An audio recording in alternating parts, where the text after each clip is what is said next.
हे दोस्तों नमस्कार। एक बार फिर से स्वागत है आपके अपने YouTube चैनल दियो जीके ट्रिक्स में। तो दोस्तों हम यहाँ पर पीटी का मॉडल पेपर सॉल्व करने वाले हैं।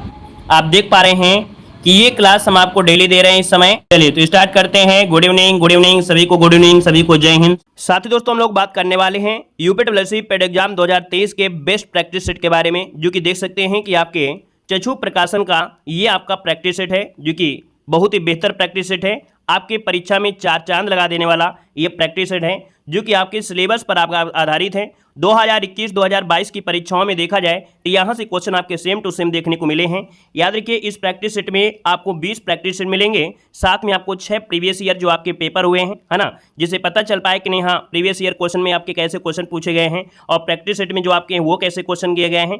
यहाँ पर दोस्तों देख सकते हैं प्रीवियस ईयर क्वेश्चन आपको हर तरीके से मिलेगा, है ना, स्टेप बाय स्टेप। अगर मैथ का देखा जाए तो मैथ के भी क्वेश्चन होंगे, जीएस के भी क्वेश्चन आपके होंगे, और इसके साथ साथ दोस्तों यहाँ पर देख सकते हैं कि आंसर के साथ साथ आपको डिस्क्राइब भी देखने को मिलेगा और शॉर्ट तरीके से यहाँ पर देखो समझाया भी गया है, जैसे मैथ हो गया या रीजनिंग हो गया, है ना, ये अच्छी तरीके से आपको दिया गया है। तो आप लोग इस बुक को मार्केट से मंगा सकते हैं, ऑफलाइन भी मंगा सकते हैं, ऑनलाइन मंगाना है तो ऑनलाइन मंगा सकते हैं, लिंक डिस्क्रिप्शन बॉक्स में दी गई है। साथ में दोस्तों यहाँ पर प्रैक्टिस सेट की गाइड भी आती है। अगर आप बुक अभी तक नहीं लिए हैं मार्केट से तो आप लोग बुक जरूर पढ़िएगा, क्योंकि बुक के बिना कोई भी टारगेट अधूरा होता है, इसलिए बुक को जरूर पढ़िएगा, ठीक है ना। और प्रैक्टिस सेट को भी आप लोग यहाँ पर अच्छी तरीके से लगाइए, जो कि आपकी परीक्षा के लिए और मजबूती प्रदान करेगा, ठीक है ना। तो चलिए स्टार्ट करते हैं। पहला क्वेश्चन है कि निम्नलिखित में से किसे मृतकों का टीला के नाम से जाना जाता है। चलिए, और आज यहाँ पर याद रखिए सभी के जवाब भी बिल्कुल सही होना चाहिए। कह रहा है निम्नलिखित में से किसे मृतकों का टीला के नाम से जाना जाता है। 1 का ऑप्शन क्या हो जाएगा, तो 1 का ऑप्शन देखिए आपका भी हो जाएगा मोहनजोदड़ो, ऑप्शन में आपका बी नंबर। अगला है ऋग्वेद का सबसे प्रमुख देवता कौन थे। ऋग्वेद के सबसे प्रमुख देवता पूछा गया है 2 नंबर में, तो ऑप्शन क्या हो जाएगा ऋग्वेद में आपके अग्नि। देखिए इसका जो ऑप्शन है यहाँ पर आंसर जो आपका बनेगा वो आपका बी नंबर इसका राइट हो जाएगा। क्लियर है। और यहाँ पर आगे बढ़ते हैं। क्वेश्चन आपसे अगला पूछा गया है। अच्छा, इंद्र तो आपको दिए नहीं गए हैं, है ना, इंद्र तो दिए नहीं गए क्योंकि उनका वर्णन 250 बार आता है, अग्नि का यहाँ पर 200 बार आता है ना, तो यहाँ पर ऑप्शन क्या करेंगे बी नंबर। अगला है महावीर का जन्म कहाँ हुआ था। महावीर का जो जन्म हुआ था कहाँ हुआ था, चलिए जवाब दीजिए। महावीर का जो जन्म हुआ कहाँ पर हुआ, ऑप्शन दीजिए। 3 का ऑप्शन देखिए क्या हो जाएगा आपके कुंडलग्राम, जो कि वैशाली में, ऑप्शन क्या बनेगा सी नंबर आपका राइट हो जाएगा, है ना। अगला बताइएगा। कह रहा है कि दीन एक खैरात नामक एक अलग विभाग की स्थापना किसने की। दीन एक खैरात नामक एक अलग विभाग की स्थापना जो किया वो किसने किया था। फिरोज शाह तुगलक। याद रखिए 4 का जो ऑप्शन है यहाँ पर हो जाएगा आपका सी नंबर। दीन ए खैरात मतलब होता है दान विभाग, क्या दान विभाग होता है, तो ऑप्शन क्या बन जाएगा आपका सी नंबर राइट हो जाएगा। अगला क्वेश्चन आपसे दिया गया है, कह रहा है सूची फर्स्ट को सूची सेकंड से सुमेलित करना है। चलिए, कह रहा है सम्राट और आपका मकबरा। बाबर का मकबरा कहाँ पर है बताइए। बाबर का मकबरा कहाँ पर है, काबुल में है। चलिए 3 नंबर आपका हो गया। अकबर का मकबरा कहाँ पर है, सिकंदरा में है, तो यहाँ पर देखिए सिकंदरा हो गया। जहांगीर कहाँ पर है, लाहौर में, तो ये हो गया लाहौर में। यहाँ पर शाहजहां तो आपके आगरा में, तो इसका 2 हो जाएगा। तो भैया ऑप्शन क्या बन जाएगा 3 4 1 2 बन जाएगा। 3 4 1 2 ऑप्शन सी नंबर आपका राइट हो गया। अगला है कि वह अंग्रेज जिसने सम्राट जहांगीर के दरबार में आकर भेंट किया था। वह अंग्रेज जिसने सम्राट जहांगीर के दरबार में आकर भेंट किया, तो यहाँ पर देखिए आपका जो सर थॉमस रो है, सर थॉमस रो ऑप्शन बनेगा क्या, यहाँ पर आपका ये नंबर राइट हो जाएगा। और ये जो आपका था जेम्स प्रथम के दूत के रूप में आया था, क्या जेम्स प्रथम के दूत के रूप में आया था। और यहाँ पर आगे बढ़ते हैं कि अवध का अंतिम नवाब कौन थे। अवध के अंतिम नवाब 7 नंबर में, तो ऑप्शन देखिए वाजिद अली शाह, जिसको ऑप्शन आ रहा है राइट हो जाएगा सी नंबर, वाजिद अली शाह हो जाएंगे। अगला है कि मेरे शरीर पर पड़ी एक एक लाठी की चोट ब्रिटिश साम्राज्य के ताबूत की एक कील सिद्ध होगी। ये किस नेता ने कहा था, ये जो कहा किस नेता ने कहा, तो देखिए यहाँ पर जो आंसर हो जाएगा बिल लाला लाजपत राय ने कहा था, तो ऑप्शन क्या हो जाएगा, सभी का जवाब बिल्कुल सही आ रहा है, राइट हो जाएगा आपका बी नंबर हो जाएगा। क्लियर है। आगे बताइए। कह रहा है स्वतंत्रता प्राप्ति के समय भारतीय राष्ट्रीय कांग्रेस का अध्यक्ष कौन था। स्वतंत्रता प्राप्ति के समय भारतीय राष्ट्रीय कांग्रेस का अध्यक्ष पूछा गया है, तो देखो इस समय जो आपके थे जेबी कृपलानी थे दोस्तों। देखिए लगभग सभी का जवाब सही आ गया है कि 1947 में स्वतंत्रता प्राप्ति के समय जेबी कृपलानी कांग्रेस के अध्यक्ष थे, है ना, तो इसका जवाब हो जाएगा क्या डी नंबर। अगला कर्जन ने भारत का विभाजन कब किया। कर्जन ने भारत का विभाजन जो किया वो कब किया था। चलिए विभाजन किया था आपके 1905 में, है ना, ऑप्शन क्या हो जाएगा यहाँ पर नंबर हो जाएगा। और अगला है कि पाक जल संधि भारत को किस देश से अलग करती है। पाक जल संधि देखिए आपका पाकिस्तान हो जाएगा और भारत, क्यों भाई क्या हो जाएगा पाकिस्तान, पाक से पाकिस्तान हो जाएगा, श्रीलंका हो जाएगा। श्रीलंका होगा। वेरी गुड, याद रखिएगा कि पाक जल संधि आपकी श्रीलंका और भारत में है, तो इसको ऑप्शन डी लगाइएगा। ठीक है, जल्दीबाजी में आप लोग यहाँ पर पाकिस्तान मत लगा दीजिएगा। ठीक है, श्रीलंका और भारत को अलग करती है, ऑप्शन डी लगाइएगा। अगला, उज्जैन किस नदी के तट पर आपका स्थित है? उज्जैन किस नदी के तट पर है? तो 12 का ऑप्शन क्या बनेगा? ये आपकी क्षिप्रा नदी किनारे है, ऑप्शन क्या बनेगा? बी नंबर राइट हो जाएगा, है ना। और आपको मालूम होगा कि यहाँ पर 12 वर्ष में आपका सिंह कुंभ मेला लगता है, सिंहस्थ कुंभ मेला लगता है। तो यहाँ पर कहा जाता है भगवान के 12 ज्योतिर्लिंगों में से एक महाकाल जो है उज्जैन में है। अगला क्वेश्चन दिया गया है कि जिम कार्बेट राष्ट्रीय उद्यान भारत के किस राज्य में है? चलिए, जिम कार्बेट, और जिम कार्बेट कहाँ पर है? तो आपके उत्तराखंड में है। देखिए ऑप्शन क्या हो जाए आपका? ए नंबर। ये 1936 में इसको स्थापित किया गया था। कब? 1936 में। तब इसका नाम था हेली राष्ट्रीय उद्यान। क्या नाम था तब इसका? हेली राष्ट्रीय उद्यान हुआ था, लेकिन वर्तमान में इसे जिम कार्बेट राष्ट्रीय उद्यान के नाम से जानते हैं। उत्तराखंड में आपकी स्थित है। अगला बताइएगा, एम्स्टर्डम की राजधानी है। एम्स्टर्डम जो राजधानी है किसकी राजधानी है? तो एम्स्टर्डम है आपके नीदरलैंड की। देखिए ऑप्शन क्या बनेगा? यहाँ पर आपका भी नंबर इसका राइट हो जाएगा, है ना। चलिए, यहाँ पर देखा जाए संयुक्त अरब अमीरात की राजधानी बताइए क्या हो जाएगा? संयुक्त अरब अमीरात की राजधानी क्या है? Abu Dhabi. Abu Dhabi. दक्षिण कोरिया की राजधानी सियोल, है ना, और इटली की राजधानी रोम। आगे बताइएगा कि कौन से पर्वत एशिया को यूरोप से अलग करता है? कौन सा पर्वत एशिया को यूरोप से अलग करता है? तो देखो ऑप्शन क्या हो जाएगा? यहाँ पर यूराल पर्वत है, याद रखिए यूराल पर्वत है, याद रखिए ऑप्शन हो जाएगा सी नंबर। अगला है, जीएसटी काउंसिल की अध्यक्षता कौन करता है? जीएसटी काउंसिल की अध्यक्षता कौन करता है? चलिए 16 का ऑप्शन देखिए, जवाब यहाँ पर क्या बनेगा? चलिए वेरी गुड, बहुत अच्छा प्रयास है। देखिए केंद्रीय वित्त मंत्री हो जाएंगे। यहाँ पर कह रहा है कि जीएसटी काउंसिल की अध्यक्षता कौन करता है, ये पूछा गया है। तो प्रधानमंत्री हो जाएगा, या आपका प्रधानमंत्री बनेगा, या केंद्रीय वित्त मंत्री बनेगा? चलिए बताइएगा, जीएसटी काउंसिल की अध्यक्षता कौन करता है? केंद्रीय वित्त मंत्री। याद रखिएगा कि इनमें से अध्यक्षता पूछा है जीएसटी परिषद में। यहाँ पर जो अध्यक्षता करता है वो आपका केंद्रीय वित्त मंत्री ही करता है। इसको ऑप्शन लगाना है आपको, डी नंबर लगाना है। ठीक है, आगे बताइएगा कि वाणिज्यिक बैंकों का राष्ट्रीयकरण कब हुआ था? वाणिज्यिक बैंकों का राष्ट्रीयकरण, तो ये राष्ट्रीयकरण कब हुआ? 17 नंबर में ऑप्शन सी हो जाए आपके 1969 में हुआ था। 14 बैंकों को यहाँ पर किया गया था। अगला है कि CRR का असंक्षिप्त रूप क्या है? CRR इसका संक्षिप्त रूप पूछा गया है, तो यहाँ पर हो जाएगा नगद आरक्षित अनुपात। क्या? नगद आरक्षित अनुपात होता है। यहाँ पर आंसर बनेगा बी नंबर। प्रधानमंत्री जनधन योजना की शुरुआत किस वर्ष की गई थी? प्रधानमंत्री जनधन योजना की जो शुरुआत की गई वो किस वर्ष की गई? चलिए 19 नंबर का ऑप्शन क्या हो जाएगा? 2014 में की गए थे दोस्तों, याद रखिए 2014 में 15 अगस्त 2014 को घोषणा की गई थी और शुरुआत की गई थी 28 अगस्त को। कितने? 28 अगस्त की इसकी शुरुआत हुई थी, घोषणा हुई थी 15 अगस्त को। अगला दिया गया है कि आर्थिक कार्यों के क्षेत्र मुख्यतः कितने भागों में बटे हुए हैं? आर्थिक कार्यों के क्षेत्र मुख्यतः कितने भागों में है? यहाँ पर जवाब दीजिए। अरे भाई तीन भागों में तो आपके है ना, अर्थव्यवस्था जो आपकी ये 3 भागों में होती है, प्राथमिक और आपका द्वितीयक और तृतीय क्षेत्र, है ना। और अर्थव्यवस्था में देखा जाए वर्तमान में तृतीय क्षेत्र का सर्वाधिक हिस्सेदारी है। भारतीय संविधान की प्रस्तावना में किस प्रकार की न्याय की बात नहीं कही गई है? चलिए, भारतीय संविधान की प्रस्तावना में किस प्रकार के न्याय की बात नहीं की गई है? यहाँ पर 21 नंबर में तो देखो यहाँ पर सामाजिक है, आर्थिक है, राजनीतिक, लेकिन लोकतांत्रिक, यहाँ पर 21 का जो ऑप्शन है आपका ये हो जाएगा। अगला है कि अभिव्यक्ति की स्वतंत्रता किस मौलिक अधिकार के अंदर आता है? अभिव्यक्ति की स्वतंत्रता दिया है, अपने व्यक्तियों को प्रचार, मतलब अपने जो आपके विचार हैं, आपके जो विचार हैं उनको प्रस्तुत करना, ये कौन से मौलिक अधिकार में दिए गए हैं? चलिए 22 नंबर में मतलब वाक, मतलब बोलने की स्वतंत्रता। अभिव्यक्ति मतलब होता है बोलने की स्वतंत्रता। भाई ये आपके आर्टिकल नंबर किस में मिलेंगे? 22 नंबर का ऑप्शन हो जाए आपका बी नंबर, या देखिए स्वतंत्रता के अधिकार में है। अगला क्वेश्चन बताइएगा कि निम्नलिखित में से कौन भारतीय संसद की घटक हैं? भारतीय संसद की घटक कौन हो जाएंगे? चलिए देखिए, भारतीय संसद में यहाँ पर आपके राष्ट्रपति भी शामिल होंगे, है ना, राज्यसभा भी होगा और इसके बाद आपका लोकसभा, क्योंकि वे भारतीय संसद बनती है, इन तीनों को मिलाकर ही बनती है। तो ऑप्शन क्या बनेगा? यहाँ पर जो आंसर बनेगा डी हो जाएगा। अगला है कि भारत में उच्च न्यायालय की मुख्य न्यायाधीश बनने वाली पहली महिला आपकी कौन थी? भारत में उच्च न्यायालय की मुख्य न्यायाधीश बनने वाली पहली महिला आपसे पूछा गया है। 24 नंबर का जवाब दीजिए भाई। 24 का ऑप्शन देखिए, जवाब आ रहा है सी नंबर, लीला सेठ, बिल्कुल सही है। 24 का ऑप्शन जो हो जाएगा वो आपका सी हो जाएगा, लीला सेठ हो जाएंगी, है ना। अच्छा, ये कहाँ की बनी थी, ये किसी को मालूम है? ये जो आपकी न्यायाधीश बनी थी, ये कहाँ की न्यायाधीश बनी थी बताइए? किसी को याद है कि भारत में जो बनी थी कहाँ की बनी थी, कौन से राज्य की बनी थी, ये बताइए। चलिए कमेंट बॉक्स में सभी लोग कमेंट करिएगा देखेंगे किसका किसका जवाब यहाँ पर सही आ रहा है। सभी लोग कमेंट बॉक्स में ऑफलाइन कमेंट करिएगा।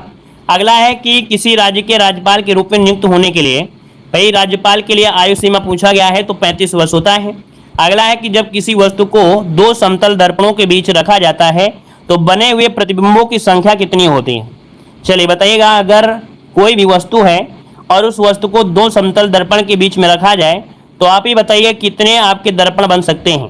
क्वेश्चन नंबर आपसे दिया गया है 26 और 26 का ऑप्शन क्या हो जाएगा, 26 का ऑप्शन आ रहा है डी नंबर। Very good. देखो यहाँ पर क्या होता है, जैसे आपके पास ये शीशा और एक ये शीशा है, बीच में खड़े हो जाओ, यहाँ की परछाई इसमें, यहाँ की परछाई इसमें, ऐसे ऐसी परछाई बनती रहती है, तो ऑप्शन जो आपका डी नंबर अनंत बन जाएंगे। ठीक है, अगला बताइएगा, कह रहा है निम्नलिखित में से कौन सा अम्ल चींटी के डंक में पाया जाता है। तो चींटी के डंक में कौन सा मिलता है, तो यहाँ पर क्या हो जाएगा भाई, चींटी के डंक में जो पाया जाता है, क्या पाया जाता है 27 नंबर में, टार्टरिक अम्ल होता है या क्या होता है, मेथोनिक अम्ल होता है। दोस्तों याद रखिए, इसको ऑप्शन बनेगा 27 नंबर में। यहाँ पर आपका नंबर हो जाएगा मेथोइक अम्ल होता है, जिसे आप लोग फार्मिक अम्ल कहते हो। ठीक है, मतलब फार्मिक अम्ल ना दिया हो तो गड़बड़ कर जाते हो। मेथेनोइक, इसको नोट करेगा, जितने लोग भी जुड़े हैं सभी लोग इस क्वेश्चन का स्क्रीनशॉट चाहिए हमें, सभी लोग स्क्रीनशॉट लीजिएगा, क्योंकि मेथोइक अम्ल को ही फार्मिक अम्ल कहते हैं। क्या कहते हैं, फार्मिक अम्ल कहते हैं। एक बार इसका स्क्रीनशॉट ले लीजिएगा और 1 मिनट के लिए डीपी में लगाइएगा, अपने स्टेटस में लगाइएगा, तो आपको हमेशा याद रहेगा जीवन भर। ठीक है, अगला क्वेश्चन दिया गया है निम्नलिखित में से किस अम्ल को अम्लों का राजा कहा जाता है। तो 28 का ऑप्शन क्या हो जाएगा, 28 की अगर हम बात करते हैं तो देखिए ऑप्शन बनेगा आपका डी नंबर है सल्फ्यूरिक अम्ल। इसका आंसर बनेगा डी नंबर सल्फ्यूरिक अम्ल हो जाएगा। अगला दिया गया है हाँ सही है। अगला है कि कवकों के अध्ययन को क्या कहा जाता है, कवक के अध्ययन। कवक का अध्ययन जो होता है उसे क्या कहते हैं, माइकोलॉजी कहते हैं। माइकोलॉजी ऑप्शन सी हो जाएगा। कह रहा है जल में घुलने वाले विटामिन कौन से होते हैं, तो जल में घुलने वाला विटामिन कौन से होते हैं। चलिए, तो हमने बताया था बी और सी, बच्चा है ना, बी सी बच्चा। बच्चा पानी में डूब गया और बच्चा पानी में जब डूब गया तो यहाँ पर आंसर सी हो जाएगा, यहाँ पर बी नंबर है ना, सी आपका हो गया। बी और सी होते हैं तो बच्चा पानी में डूब गया, ऐसे रट लीजिएगा। अगला दिया गया है, कह रहा है कि पुल्लिंग शब्द आपको पहचानना है, पुल्लिंग शब्द क्या हो जाएगा। चलिए, कह रहा है पुल्लिंग शब्द आपसे पूछा है 36 नंबर में, तो यहाँ पर दिया गया है पानी, और पानी याद रखिए हमेशा क्या होता है, यहाँ पर पानी हमेशा क्या होता है, पुल्लिंग होता है ना। अब ये मत कहिएगा कि हमने कहा है सर जी कि मैं तो पानी पानी हो गई, क्यों भाई, कोई ऐसा भी कह सकता है, क्योंकि एक टीचर से किसी ने पूछा था कि सर जी ये आप बताइए पानी को हम पुल्लिंग कहते हैं लेकिन इसका वाक्य का यूज किया जाए तो कह देते हैं कि सर मैं पानी पानी हो गई, तो इसमें तो सर जी स्त्रीलिंग निकल रहा है। तो भैया ये पानी थोड़ा हो रहा है, आप पानी पानी हो रही हो, है ना, तो अपनी आप को यूज कर रहे हो तो आप तो स्त्रीलिंग हो गई, मैं पानी हुई हूँ ना, पानी पानी थोड़ा हुआ है, आप पानी पानी हुई है। तो यहाँ पर देखो ये पानी जो आपका ये पुल्लिंग हो जाएगा। ठीक है ना, क्लियर है भाई। चलिए आगे बढ़िए, क्वेश्चन दिया गया है कि कपटी मित्र के लिए सही मुहावरा बताइए, क्या हो जाएगा। अरे बच्चों के दिमाग में पता नहीं खुराफात क्या क्या घूमते रहते हैं, बच्चों के दिमाग में पता नहीं क्या क्या बातें आती रहती हैं, पूछने लगते हैं सर जी से बताइए इसका मतलब क्या होगा, इसका अर्थ क्या हो जाएगा। चलिए, कपटी मित्र के लिए सही मुहावरा बताइए 37 नंबर में, तो ऑप्शन क्या हो जाएगा, आस्तीन का सांप होता है, ऑप्शन बी हो जाएगा आस्तीन का सांप, है ना। अगला बताइएगा, कह रहा है विनय पत्रिका की भाषा कौन सी है। विनय पत्रिका की जो भाषा है वो आपका यहाँ पर बताइए क्या हो जाएगा 38 नंबर में, तो यहाँ पर देखो दिया गया ब्रज भाषा, है ना, क्या है, ब्रज भाषा है।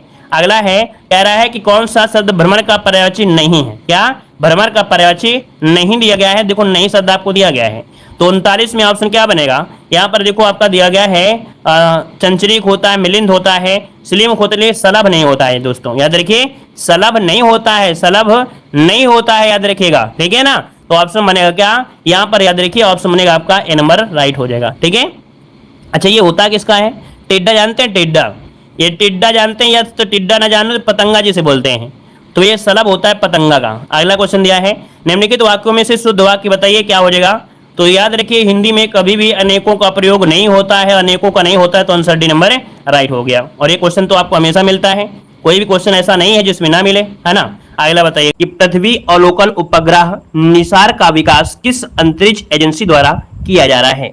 चलिए यहाँ पर जो आपका आंसर है राइट इनमें से क्या हो जाएगा। चलिए यहाँ पर बताना है कि पृथ्वी अवलोकन उपग्रह निसार का विकास किस अंतरिक्ष एजेंसी द्वारा किया जा रहा है। 101 ऑप्शन में से क्या बनेगा, देखिए यहाँ पर आंसर आपका डी हो जाएगा। याद रखिए ए और बी दोनों, अर्थात आपके नासा के द्वारा भी और आपके इसरो के द्वारा, तो ऑप्शन बनेगा यहाँ पर आपका डी नंबर राइट हो जाएगा। और आगे बढ़ते क्वेश्चन दिया गया है कि भारत द्वारा भूकंप प्रभावित तुर्की व सीरिया की मदद के लिए कौन सा अभियान चलाया गया है? यहाँ पर देखिए ऑप्शन क्या हो जाएगा 102 नंबर में, तो यहाँ पर याद रखिए ऑपरेशन दोस्त। क्या? ऑपरेशन दोस्त, ये आपका अभियान चलाया गया है जो कि आप देख सकते हैं तुर्की और आपके सीरिया में जो आपका था उसकी मदद के लिए जब भूकंप आया था। तो ऑप्शन बनेगा आपका ए नंबर राइट हो जाएगा। यहाँ पर आगे बढ़िए, क्वेश्चन आपसे अगला पूछा गया है। यहाँ पर दिया है भारत का पहला ग्लास इग्लू रेस्तरां कहां प्रारंभ किया गया है? चलिए, भारत का पहला ग्लास इग्लू रेस्तरां कहां प्रारंभ किया गया है? 103 का जो ऑप्शन है राइट, इनमें से क्या हो जाएगा? तो राइट आंसर यहां पर हो जाएगा आपके जम्मू कश्मीर में। कहां पर है? तो आपके जम्मू कश्मीर में जो आपका गुलमर्ग है, एक पर्यटन स्थल है, यहाँ लोग घूमने आते हैं, है ना, काफी पसंद करते हैं। तो दोस्तों यहाँ पर देखा जाए पहाड़ों के बीच बर्फ में ढका ये स्थान है जो कि भारत का पहला ग्लास इग्लू रेस्टोरेंट आपका खुला है। तो ऑप्शन बनेगा यहाँ पर डी नंबर है। आगे बढ़ते, क्वेश्चन आपसे दिया गया है कि 10 से 14 फरवरी 2023 तक जम्मू कश्मीर में खेलो इंडिया विंटर गेम्स के कौन से संस्करण का आयोजन किया गया है? चलिए, यहाँ पर जो आंसर आपका है राइट क्या हो जाएगा? 104 नंबर की अगर बात करते हैं तो ऑप्शन बनेगा यहाँ पर आपका सी नंबर है। दोस्तों ये आपका तीसरे नंबर का है, ठीक है। कौन से नंबर का है?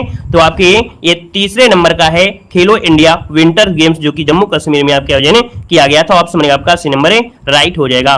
आगे बढ़ते, क्वेश्चन आपसे दिया गया है कि राजस्थान के मुख्यमंत्री द्वारा चिरंजीवी बीमा योजना के तहत बीमा सुरक्षा राशि को कितना निर्धारित करने की घोषणा की गई है?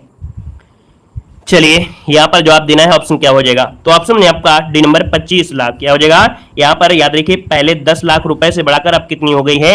25 लाख रुपए प्रति वर्ष करने की घोषणा की गई है, जो कि ऑप्शन बनेगा यहाँ पर आपका डी नंबर हो जाएगा। कौन सी बीमा है? चिरंजीवी बीमा, आपके राजस्थान। आगे बढ़िए, क्वेश्चन आपसे अगला पूछा गया है कि इसरो द्वारा श्रीहरिकोटा से SSLV D2 प्रक्षेपण यान से कौन सा उपग्रह सफलतापूर्वक प्रक्षेपित किया गया है?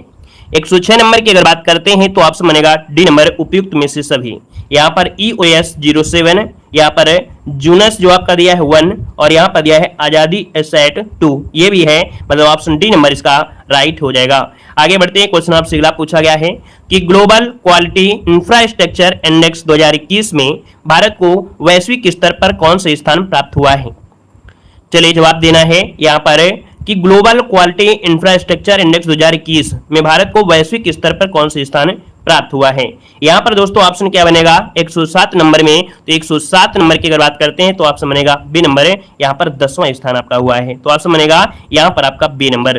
काफी पुराना क्वेश्चन आपका है। यहाँ पर अगला क्वेश्चन दिया है कि 13 से 17 फरवरी 2023 तक बेंगलुरु में इसरो इंडिया उत्सव, है ना, एरो इंडिया उत्सव के कौन से संस्करण का आयोजन किया गया है? यहाँ पर जो आपका आंसर है ऑप्शन डी हो जाएगा 14वें नंबर का, ठीक है। ये 14वें नंबर का है जो कि ऑप्शन बनेगा आपका डी नंबर है। ये आपका बेंगलुरु में हुआ है एरो इंडिया उत्सव, ऑप्शन बनेगा आपका यहाँ पर कौन? D number. आगे बढ़ते क्वेश्चन दिया गया है कि भारतीय भूवैज्ञानिक सर्वेक्षण को भारत में पहली बार कहां लिथियम के भंडार मिले हैं? यहाँ पर जवाब देना है कि भारतीय भूवैज्ञानिक सर्वेक्षण को भारत में पहली बार कहां पर लिथियम के भंडार मिले हैं? यहाँ पर देखिए ऑप्शन बनेगा आपका ये नंबर है, ये आपके जम्मू कश्मीर में। कहां पर है? तो आपके जम्मू कश्मीर में लिथियम की खोज की गई है। तो ऑप्शन जो बनेगा यहाँ पर आपका ये नंबर है राइट हो जाएगा। यहाँ का जो अनुमान बताया जा रहा है काफी ज्यादा है, अर्थात 5.9 मिलियन टन से अधिक यहाँ पर अनुमान किया गया है। आगे बढ़ते हैं, क्वेश्चन आपसे दिया गया है कि खेलो इंडिया यूथ गेम्स 2022 की पदक तालिका में शीर्ष 3 पर किन राज्यों को स्थान प्राप्त हुआ है? यहाँ पर 110 नंबर की अगर बात करते हैं तो ऑप्शन बनेगा आपका ये नंबर है महाराष्ट्र, फिर हरियाणा, फिर आपका मध्य प्रदेश। यहाँ पर जो आंसर है वो आपका ए नंबर है राइट हो जाएगा। जो महाराष्ट्र है वो 56 स्वर्ण सहित 161 पदक जीता था। महाराष्ट्र ने 56 स्वर्ण पदक जीता है और कुल मिला के देखा जाए तो 161 पद, कुल 161 पद जीत कर पहले स्थान पर आपका है। वहीं पर जो हरियाणा है ये 41 स्वर्ण पदक जीता है, कुल 128 पदकों के साथ दूसरे स्थान पर। मध्य प्रदेश की बात करते हैं तो मध्य प्रदेश 39 स्वर्ण जीता है 96 पदकों के साथ, मतलब 96 कुल पदकों के साथ ये तीसरे स्थान पर है। आगे बढ़ते हैं, क्वेश्चन आपसे अगला दिया गया है कि ओडिशा के कटक में दूसरी भारतीय चावल कांग्रेस का उद्घाटन किसके द्वारा किया गया है? चलिए, ओडिशा के कटक में दूसरी भारतीय चावल कांग्रेस का उद्घाटन किसके द्वारा किया गया है? आंसर हो जाएगा बी नंबर है द्रौपदी मुर्मू। क्या हो जाएगा? द्रौपदी मुर्मू के द्वारा ये किया गया है। ऑप्शन बनेगा आपका बी नंबर है राइट हो जाएगा। यहाँ पर आगे बढ़िए, क्वेश्चन आपसे अगला पूछा गया है कि family ID one family one identity portal को किस राज्य द्वारा लॉन्च किया गया है? 112 की अगर बात करते हैं तो ऑप्शन बी बनेगा उत्तर प्रदेश के द्वारा। किसके द्वारा? उत्तर प्रदेश के द्वारा। ये आपका पहचान योजना है जो कि 2023 में जारी किया गया है ना, ये 2023 जारी किया गया। ऑप्शन बनेगा आपका बी नंबर है। आगे बढ़िए, क्वेश्चन आपसे दिया गया है कि केन्या लेडीज ओपन गोल्फ किताब 2023 की विजेता कौन है? चलिए बताइएगा। कह रहा आपसे केन्या लेडीज ओपन गोल्फ किताब 2023। तो दोस्तों ये गोल्फ किताब है ना, खिताब 2023 का जो विजेता है इनमें से कौन है? यहाँ पर जो आपका आंसर है बी हो जाएगा। इनका नाम है अदिति अशोक। क्या नाम है? अदिति अशोक। यहाँ पर आंसर आपका बी नंबर है, राइट हो जाएगा। यहाँ पर आगे बढ़िए, क्वेश्चन आपसे अगला पूछा गया है। कह रहा आपसे कि 15 से 17 फरवरी 2023 तक फिजी में विश्व हिंदी सम्मेलन के कौन से संस्करण का आयोजन किया गया है? यहाँ पर देख दो, ऑप्शन बनेगा क्या? यहाँ पर सी नंबर है। याद रखिए 12वें नंबर का ये हिंदी आपका सम्मेलन है जो कि फिजी के कहां पर किया गया है? देना राव द्वीप पर किया गया है। देना राव द्वीप में किया गया है। तो इसका ऑप्शन आपका सी नंबर है, राइट हो जाएगा। अगला क्वेश्चन बताइएगा कि दिल्ली मुंबई एक्सप्रेसवे का दिल्ली दौसा लालसोट खंड राष्ट्र को समर्पित किया गया है। इस दिल्ली मुंबई एक्सप्रेसवे की कुल लंबाई कितनी है? यहां पर दोस्तों ऑप्शन बनेगा आपका डी नंबर है। याद रखिएगा यहां पर हो जाएगा क्या? ऑप्शन डी इसका बन जाएगा 1386 किलोमीटर आपका है। कितना? 1386 किलोमीटर इसका आंसर है, राइट हो जाएगा। और आगे बढ़िए, क्वेश्चन आपसे दिया गया है रिवर सिटी अलायंस धारा के सदस्यों की वार्षिक बैठक का आयोजन कहां पर किया गया है? दोस्तों यहां पर याद रखिएगा कि ये जो आपका किया गया है आपके पुणे में किया गया है। कहां पर? तो धारा के सदस्यों अर्थात रिवर सिटी अलायंस धारा के सदस्यों की वार्षिक बैठक का आयोजन कहां पर है? तो आपके पुणे में हुआ है। ऑप्शन डी नंबर है, राइट हो जाएगा। ये फरवरी में आपका हुआ था। यहाँ पर आगे बढ़ते हैं, क्वेश्चन दिया गया है कि फीफा क्लब विश्व कप का खिताब 5वीं बार जीतने वाली टीम कौन सी है? यहाँ पर देखिए ऑप्शन क्या बनेगा? ऑप्शन सी हो जाएगा, ये रियल मैड्रिड है। कौन है? Real Madrid. यहाँ पर आंसर आपका हो जाएगा सी नंबर है। फीफा क्लब विश्व कप का खिताब 5वीं बार जीतने वाली टीम है रियल मैड्रिड। आगे बढ़िए, क्वेश्चन आपसे अगला पूछा गया है कि अंतर्राष्ट्रीय अंतरिक्ष स्टेशन पर जाने वाली सऊदी अरब की पहली महिला अंतरिक्ष यात्री इनमें से कौन है? 118 की अगर बात करते हैं तो ऑप्शन बी हो जाएगा। इसका नाम है रेयाना बरनावी। क्या नाम है? रेयाना बरनावी है। सऊदी अरब की पहली महिला अंतरिक्ष यात्री बनने का रिकॉर्ड इनके नाम पर किया गया है ना। और ये अपने मिशन की जो शुरुआत की थी वो 21 मई को शुरुआत किया था। कह रहा है हरिप्रसाद चौरसिया बजाने के लिए आपके जाने जाते हैं। क्या बजाते हैं भाई? किस लिए जाने जाते हैं? यहाँ पर जो आपका आंसर होगा 61 नंबर में, राइट हो जाएगा आपका सी नंबर आपका बांसुरी। क्या हो जाएगा? बांसुरी। इसका जो आंसर आपका सी नंबर है, राइट हो जाएगा। आगे बढ़िए, क्वेश्चन दिया गया है। कह रहा है आपसे यहाँ पर द्वीप क्षेत्रों सहित भारत के समुद्र तट की अनुमानित लंबाई कितनी है? मतलब यहाँ पर ये पड़ोसी होगी जो आपके किनारे किनारे आपके 9 राज्य प्लस आपके अंडमान निकोबार और लक्षद्वीप इन सबको मिलाकर बनाया जाए तो 75 से 16.6 किलोमीटर इसका आंसर सी हो जाएगा।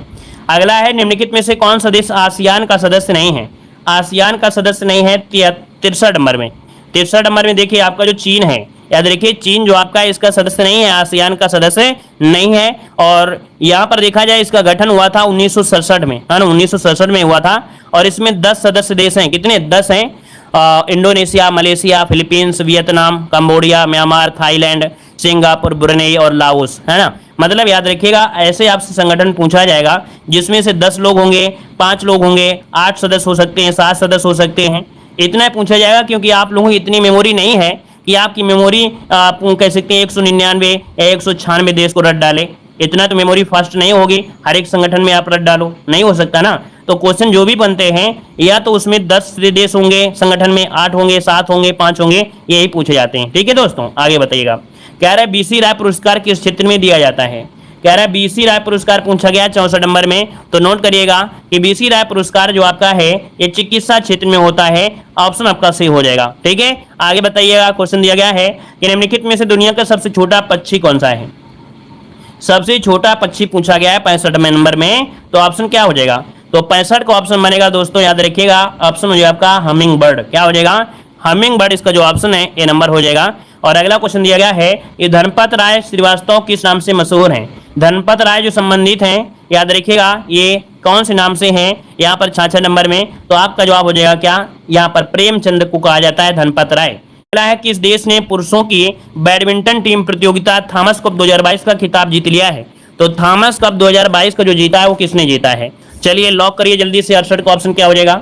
68 नंबर में जो ऑप्शन बनेगा यहाँ पर हो जाएगा ए नंबर भारत ने जीत लिया। दोस्तों खुशी मनाइए, एक बार ताली बजाइए सभी लोग, एक बार ताली बजाइएगा कि यहाँ पर जो थॉमस कप है वो भारत ने जीत लिया है। 68 का ऑप्शन क्या हो जाएगा, ए नंबर राइट हो जाएगा। किसको हराया है तो याद रखिए इंडोनेशिया को हराया है। किसको, इंडोनेशिया को हराया है। ठीक है, आगे बढ़ते क्वेश्चन दिया है कि क्रंच टाइम, क्या दिया है कि crunch time Narendra Modi national security crisis नामक पुस्तक लिखा है, वो किसने लिखा है।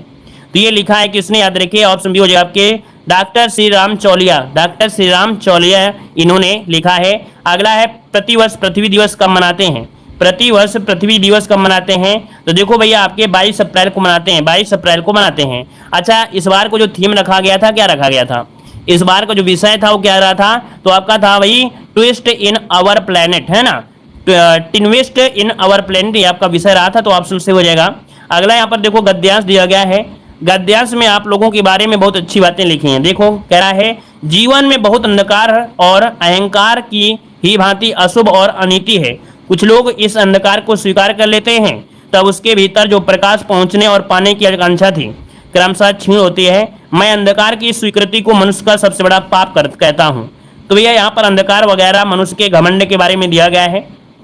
कह रहा है कि गद्यांश में अंधकार शब्द किस ओर संकेत दे रहा है, ये जो दे रहा है अपराधों की ओर दे रहा है, अपराधों की ओर। ठीक है, अगला है लेखक ने किसे सबसे बड़ा पापी कहा या पाप कहा है, तो ये कहा है किसके लिए, तो ऑप्शन डी अंधकार को स्वीकार करने ला जो कर लेते हैं उन्हीं को यहाँ पर है। और ये गद्यांश दिया गया है, गद्यांश को आप लोग पीडीएफ से सॉल्व करिएगा। ठीक है, गद्यांश को पीडीएफ में सॉल्व करिएगा। यहाँ पर देखो अगला गद्यांश भी दिया गया है। मनु बहन ने पूरे दिन डायरी लिखी, लेकर एक जगह लिख दिया सफाई वगैरह की। गांधी जी डायरी सफाई वगैरह के बारे में दिया गया है, इसे भी आप लोग पढ़ लीजिएगा। ठीक है, वैसे हमने इतने सॉल्व कराते रहते हैं। अब ये क्या है, थ्योरी पढ़ना है, गद्यांश लगाना है, कोई लॉजिक वाला थोड़ा है कि लॉजिक वाला हो। आप भी यहाँ पर पढ़ेंगे, पीईटी में पढ़ेंगे। पीडीएफ कहाँ है सर, तो पीडीएफ हम पढ़ा रहे हैं और पीडीएफ टेलीग्राम पे अभी डाल देंगे रात में, है ना, रात में हम पीडीएफ डाल देते हैं टेलीग्राम में। टेलीग्राम है देव जी के ट्रिक, तो देव जी के ट्रिक से जुड़ जाइए। यहाँ पर आपको जितनी भी पीडीएफ बाकी रही हैं आज हम सब भेज देंगे फटाफट। तो सभी लोग क्या करिएगा, इनको डाउनलोड कर लीजिएगा। ठीक है, मैथ के क्वेश्चन और वगैरह वगैरह जितने भी होंगे उनको आप लगा लीजिएगा। ठीक है, और कोई समस्या, चलिए धन्यवाद सभी को, जय हिंद।